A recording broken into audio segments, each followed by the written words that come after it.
much for coming this evening. We're really delighted to have such a great turnout from the university, from the literary and arts community in Memphis, and students, former students, faculty, former faculty, all sorts of people are here, and it's really, really great. My name is Kristen Iverson. I'm the faculty editor of The Pinch, and I teach in the creative writing program.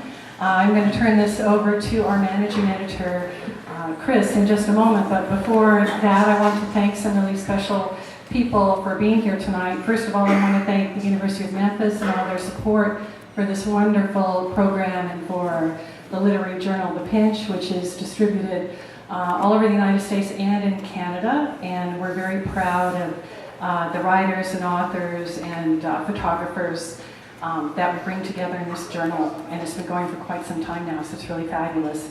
I want to thank Josh Phillips, who was here earlier this evening, as well as all the other creative writing faculty who are here tonight. Special thank you to Juliet Wishmeyer with the Hohenberg Foundation, who's here this evening. Special thanks to the Dixon for allowing us to have this wonderful event here tonight. I want to thank artists Kiko Gonzalez and Mary Jo Carmina, who are here this evening and sitting in the front row. We're very pleased to have them here. Thanks to Jason Stelly for some great sandwiches. Thanks to Natalie Morton for some wonderful cupcakes. And special thanks to the booksellers at Laurelwood for some of the gift baskets for this evening. And again, there are other gifts there as well. Raffle tickets are $1, and we'll do the raffle right at the end of the evening. Is that right? At the end. So anyway, I do hope that you'll participate. We also have journals for sale. This issue just came out. I think it came off press a week ago, 10 days, something like that, and we are sold out. So we do have some issues tonight, and we're taking orders for more. So thank you again for coming, and I'll turn this over to Chris. Thank you so much.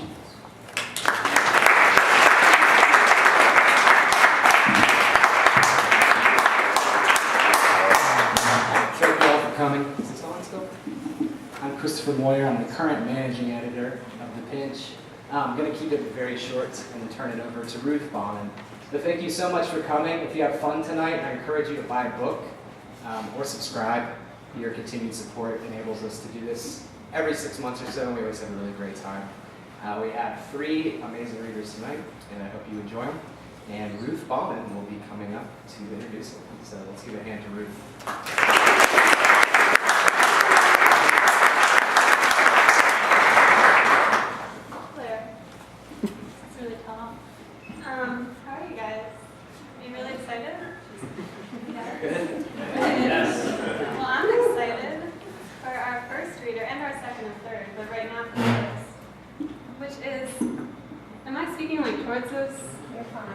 You can sit it down.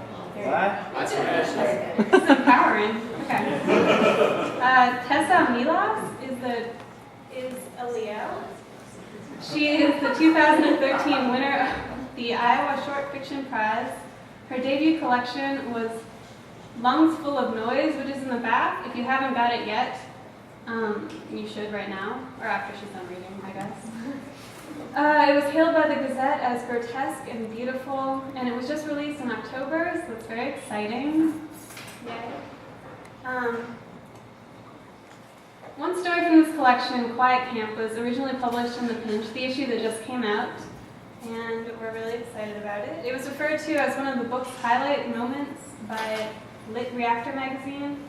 Tessa holds an MFA from Bowling Green State University, a PhD from the University of Cincinnati, and is currently a senior lecturer. That's not part of it. A senior lecturer at the Ohio State University. So, everyone, welcome Tessa.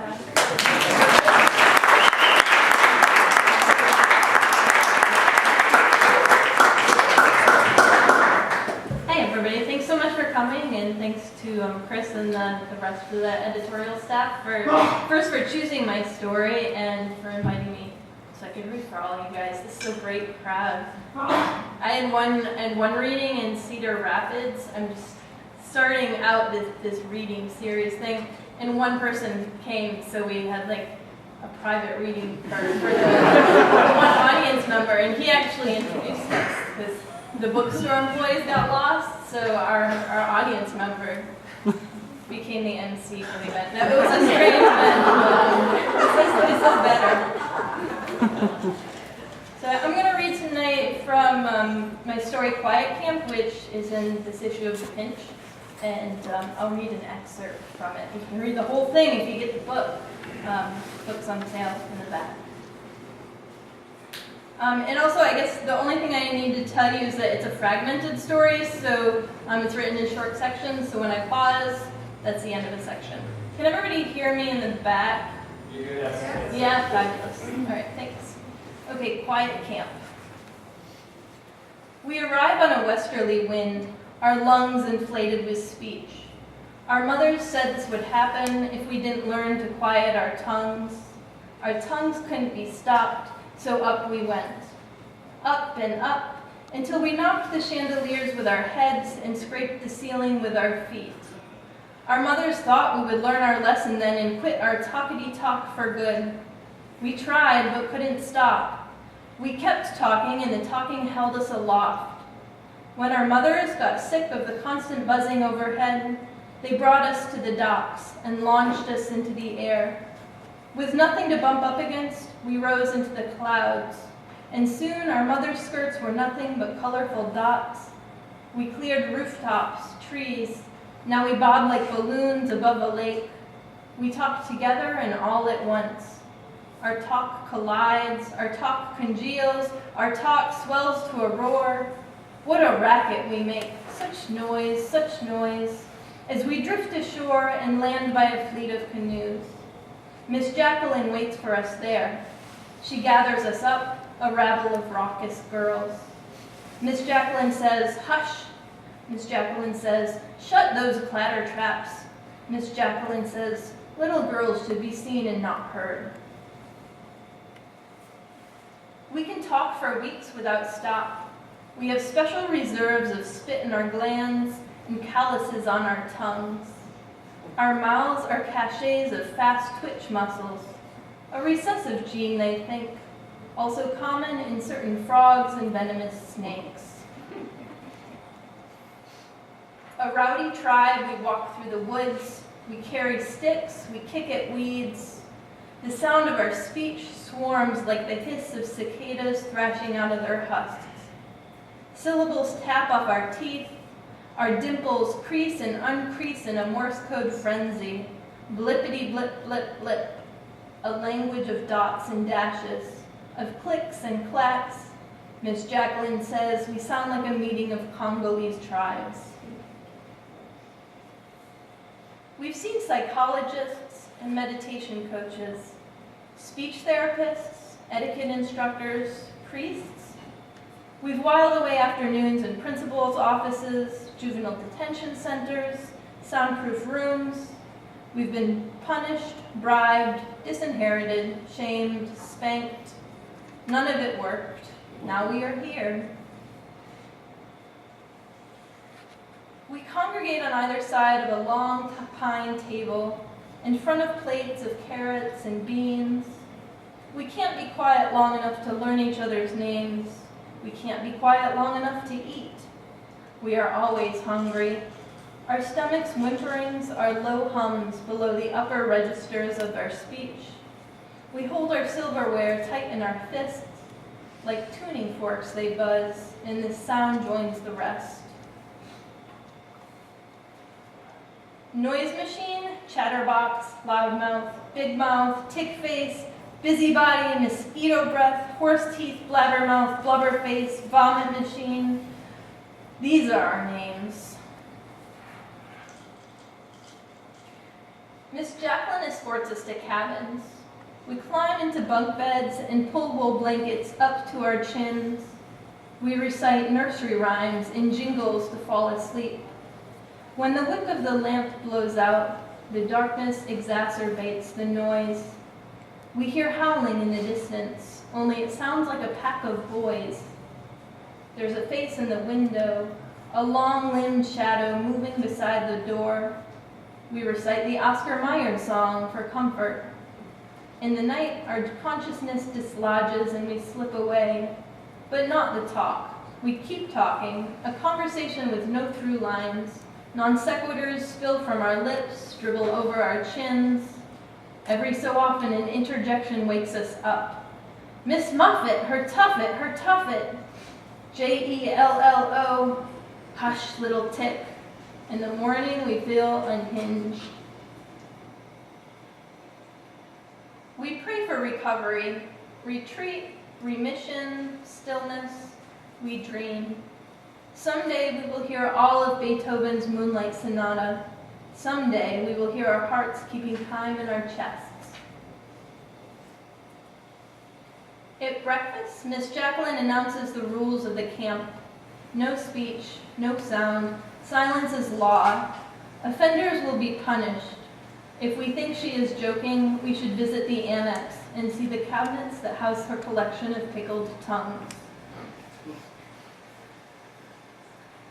When we were young, our mothers gave us dolls with no mouths, just a smooth patch of skin under the nose. We fed them bottles through their ears. We learned to administer IVs into their cotton veins. We taught them a system of language spoken through blinks of the eye. When their heads came loose because their blinks were too fierce, we encouraged decapitation. We helped them apart at the neck. We put on scratchy black swimsuits and stand on the beach in the skin of our new silent selves. Language rattles inside us, colliding with organs and ribs. Our hands spasm, our toes clench pebbles and twigs. Swim test, swim test. We fight the urge to shout this into the wind. We hold it in and it wriggles under our scalps. Then Miss Jacqueline blows a whistle and we step into the lake. Inch by inch, the lake climbs up our legs, and the cold of the water unleashes all of our sounds. We dive into the coldness to stop it from coming. Underwater, words sputter off our lips in a fringe of bubbles. We kick and we kick, trying to empty it out. We surface and gasp for air. We paddle, we stammer, we inhale the lake in gulps. Miss Jacqueline blows her whistle, and we clamber out. Our skin bristles with language. We cough, we wheeze. Sentences froth from our mouths. 20 demerits each. We were late talkers. The doctor said developmentally delayed. The first utterance we made was the Eucharist, recited word for word from our cribs. Our first words released a flood. We learned to breathe circularly so we wouldn't drown. Learning to read was a trial. We couldn't stop talking long enough to hear syllables on the page. Now it is like playing piano. There are two strands of sound going at once. One hand tends to the melody playing above. The other tends to bass notes and chords. We hear them both together and in separate pockets of our ears. Demerits mean dish duty. At lunch, no one sits at the long pine table. No one eats carrots and beans. We stand in the dish room with dish rags gagging our mouths. They taste faintly like silverware and bleach. The knots that hold the rags to our necks are hard stones at the base of our skulls. We stand in the line and scrub plates with our fingernails. The dish room clatters as we stack them tall. The dish room bloats with muffled moans. When we were home, our fathers would retreat to the garage and hide in the caterwaul drone of saws and drills. Our mothers had frequent spells of vertigo and migraines. We are only children, eldest, middle, and youngest all in one. We once had pets, but they gave us up. We are the sad owners of a runaway flock, of hamsters, poodles and parrots, rabbits, goldfish, and cats. After lunch, the relay races begin. We crouch on a dirt track with batons and wait for the whistle to blow. It is a silent relay race. If anyone on the team makes a sound, we have to start all over again. So far, no one has made it a full lap. This time, we focus on the old volleyball net at the center of the loop. The net makes us think of fish and we shout, mackerel, cod, trout, trout, trout. The whistle blows, and we jog back to the start. At dusk, Miss Jacqueline gives up the relays, and we run in one long line. We run around and around. The words that hiccup out of our throats match the pace of our steps. Mackerel, cod, mackerel, cod, mackerel, cod. We need these sounds in our heads. We fall asleep in the mud with the names of fish on our lips. We worship the Mona Lisa, serene and muted in sepia tones. Her lips part wide enough for breath, but do not let pass a single word. So she is safe, so she is love, she is echo let loose from blurted remarks, and the mermaid relieved of the burden of song. She is Philomena without her tongue, dun-colored feathers sprouting out of her spine and lit by the glow of the sun. In the morning, Miss Jacqueline's whistle blows us awake and out of the mud. She marches us back to camp, and we stand in the shadow of pines. A bus rolls through the gate.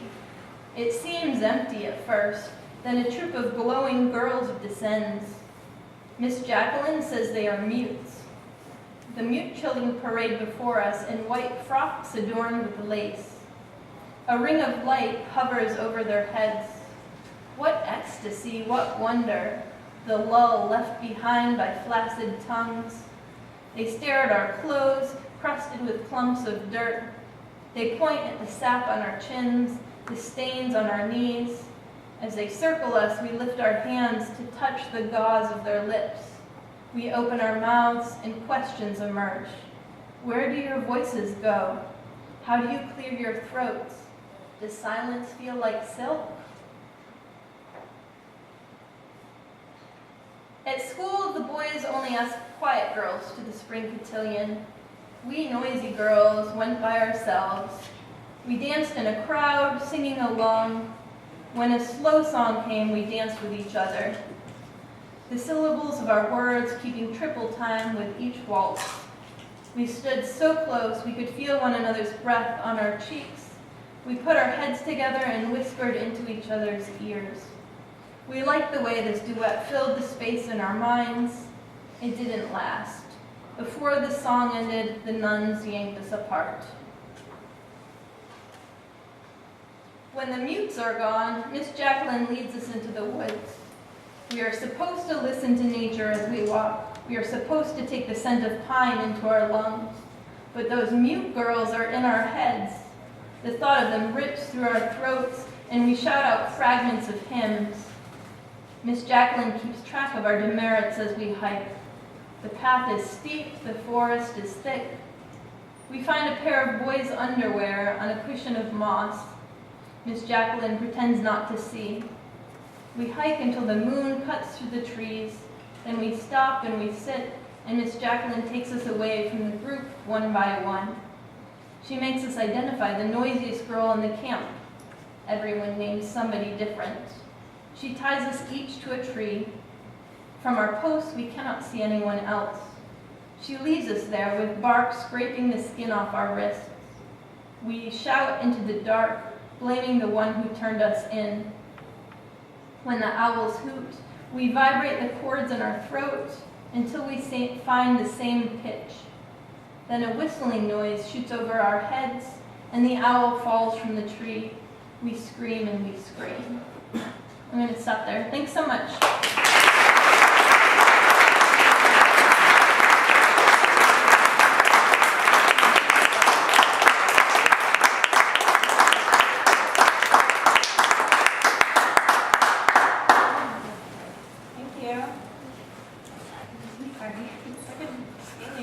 That was awesome. What was it? Does silence feel like silk?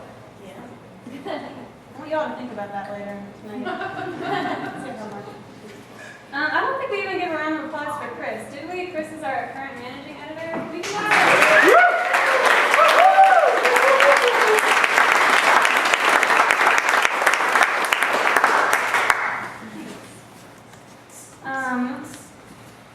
Cool.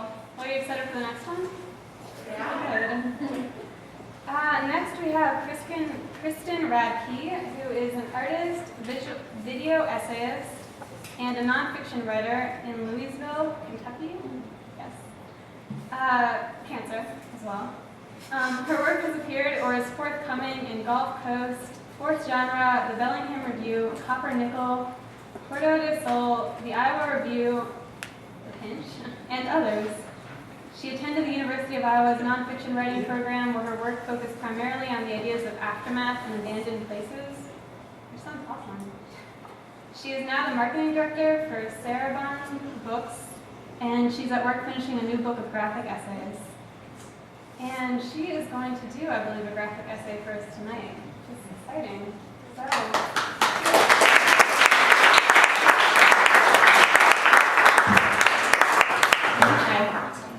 Okay, cool. Thanks everybody for coming, and thanks. The Pinch obviously publishes across the genres really great work, but as a nonfiction writer, the nonfiction writers in the room will understand what a great resource the Pinch is. It's really hard to find a place that is really open to non-traditional essays and things like that. And they're a really essential resource, so I'm really grateful to them.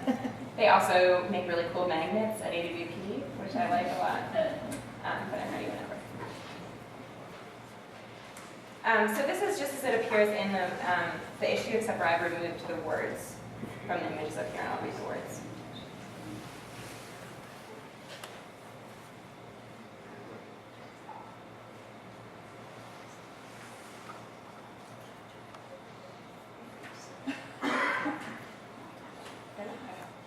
Should we turn off some of the light? Yeah. Is it hard to see? That's good. It's warming up. Warming up. It went so long to talk. Nice to warm up. Sammy keeps falling asleep with her face in the feeder. Stanley and Pam still aren't getting along. They poop on each other's nests. Rosie is becoming Robbie, who's becoming a rooster who bites at the feathers on his sister's necks.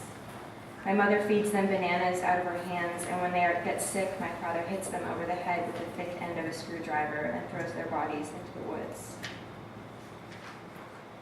While she waits for each batch to spread veins across the yolk, she turns and cradles the egg, setting alarms throughout the house, reminding her to check the incubator.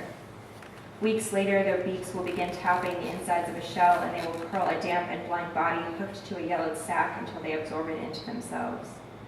My mother will be unable to stop watching, and they will learn her voice, push themselves through the bars of the wire cages when they hear her coming, matting circles in the carpet around her feet as they stumble through the fibers. When they grow too large to remain indoors, she scoops them up like children and carries them to a hand-built henhouse in the yard, cursing the bugs that push themselves out beneath the plastic hoods of the warming lights. My girls, she calls them as she strokes their feathers and tells them about her day, tromping through the mud in oversized pink galoshes. I do not know this kind of tenderness. I do not love anything this way, to walk through knee-high snow across the lot to sit by a coop and coo at poultry. When I visit her, I pick up the chicks, and they are beautiful in the way that small things are. I can feel their bones, and I must fight to keep my fingers from pulling tighter and tighter just to know the sound of it. It was proof I wanted. We filmed ourselves, hours at the edges of frames. He'd bite the backs of my shoulders as I began to fall asleep. First we'll do it this way, and then I'll do this to you. Should I get the camera? I thought thousands of photographs and videos would cement us somehow, documenting the way we were becoming adults together.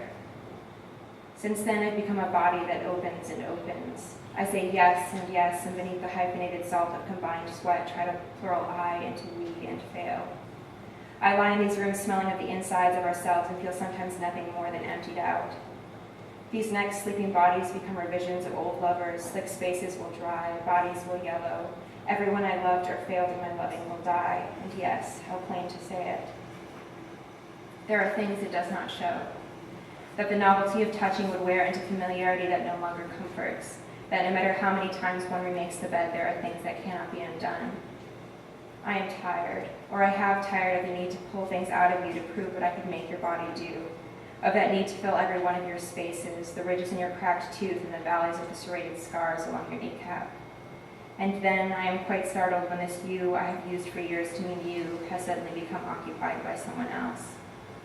I know only that I want to hold you in me for a very long time before I let you out. We had been up since dawn moving boxes and painting walls. I had just turned 17. It was getting dark and we were giddy from the lack of sleep and the sweat and all the work. We giggled too much and drove Dad crazy. She told him we were running to the Home Depot to pick out light fixtures, and then she drove us to the Macy's instead. She made fun of people we passed in the car at the crosswalk, and she laughed some more. Mom, you can't say stuff like that. But I'd laugh too. Today was not a crying day, so I allowed her jokes. I knew to stay close and work to preserve it. She grabbed satin gowns from the rack, and we went to the dressing rooms in our paint-covered cutoffs and both tried on the one with the red, just because why not? I picked a piece of lint off the bodice after I clasped the buttons up her back and gave it to her like an offering. We stood before the full-length mirrors in identical silk polyester, trailing the reflected lines to overlay the way her shoulders pulled in here and the way my waist turned out there and the freckles that she had more of up her leg, the one that pushed from the ruffles and the slit up the side. I wanted anything that could keep her out of the darkened room in the afternoons, shade pulled and her face down in the bed still wearing her tennis shoes. But I felt proud of my youngness, she and the body that she tore open to bring me here. The way hers was small and shaped but fragile now, my skin rounded smoothly over the bones that jutted out on her. Our bodies a match, except hers more sunken somehow. Your shoulders are so much more delicate here, she traced past my collarbone. Look how much better the neckline sits on you. Please, Mom, you're so much skinnier than me. I looked over and hoped she believed it was the truth. We bought one dress and promised to share it. I'd never wanted anything so much, to have that kind of mother and be that kind of daughter. But the straps fell across my frame like they never could on her, and secretly I was glad she knew it. Thanks.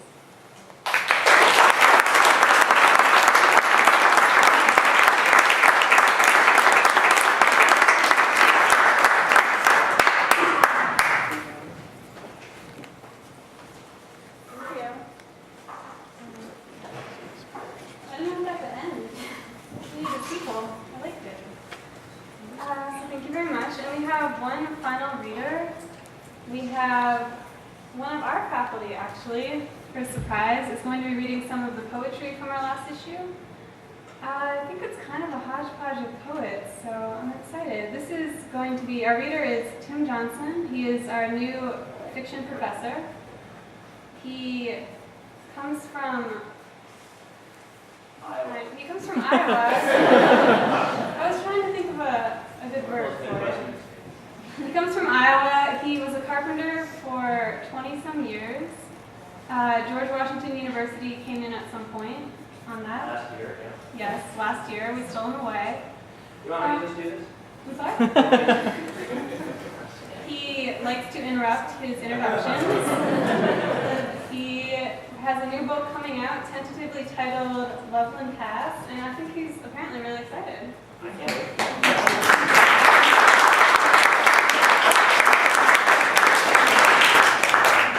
That was so rude, I'm sorry. That was very nice. Yeah, I wasn't preparing to read. I'm glad I brought some glasses. That would have been interesting. What I like about this idea of reading someone else's poems is at the end, you can ask me if any of that was autobiographical, and I can say no. And not feel like I'm lying to you. Anyway, first poem is by Allison C. I don't know how to pronounce C. And it's called The Primal Scene. It was like light out of his mouth when he spoke softly, or the sound of a small fan, electric but barely. The light was a specific kind, as a sky field of stars without a moon. His mouth alone was enough for me to know love's brutal pull. When he disappears into the world away from me, it is a rude season, in which I see in my mind again his whole elegant skeleton, and his bones of glass, the sound and light of his light. On the inside of me is darkness and steam. Years later, I still do not know which way is east. Thank you.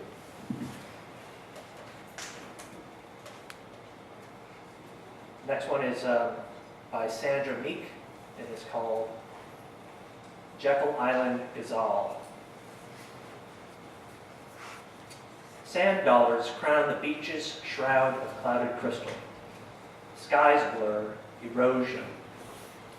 Low tide births what begins breath's surfacing quiver, erosion. Petaled coins, copper undying time, bleaches to shadow and bone. Mirror the full moon's disk of salt spun ash, enter erosion. Honing dissolve, the human body rinses to an ivory castle. What almost held, a stem of packed sand, interred erosion. Night after night, the dead arise, dreams guides, but lost themselves. Calling to echoes, wake us to a state of deferred erosion. Cemetery of marooned, uprooted forest. Driftwood foams, the surf, twiggy sanderlings race. Twittering word, erosion. Each season more violent. How long before storms have torn coasts veil from unstrung pearls of stone, the hunger, erosion? Forget ebb and flow, supernova your way out, laddering each tear of glory for the young, such romance. Given how weak my son, I prefer erosion. To ensure it will not survive you, sign your name in sand. The world is paper edged with flame, even the pen's whisper, erosion. There's one more I'm supposed to read. And that is Carl Phillips's First Frost. Hard to say anymore what brevity was, or stillness, or the part in between. As when moving toward the future and stepping into it come to seem no different. Or the difference at last has stopped mattering. You did what you had to, possibly. And the future's now, September, the neighbor's chestnut tree, as usual letting go its chestnuts prematurely, like so many hard unkindnesses. Though they're not unkindnesses, we're meant to be. Good night, boy. Go to sleep, boy. Sir, sweet boy. Thank you.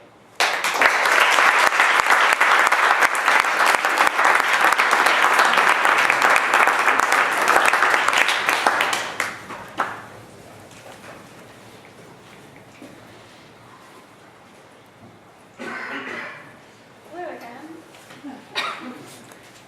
I just want to say thank you to everybody, to all of you. Give yourselves a hand. We can do it.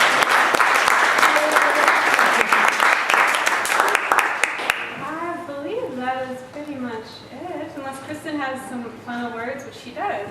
Kristen. Please. I just want to say thanks again to all of you, and also to mention that this work here is the work of Kiko Gonzalez, and this work over here is Mary Jo's, and The back table too. and the back table too. Yes, so thanks again to our artists who are here this evening, and buy those raffle tickets because we're going to have a raffle shortly, right? Yes. Okay. Thank you so much, and please help us finish all that pinch punch. Thanks.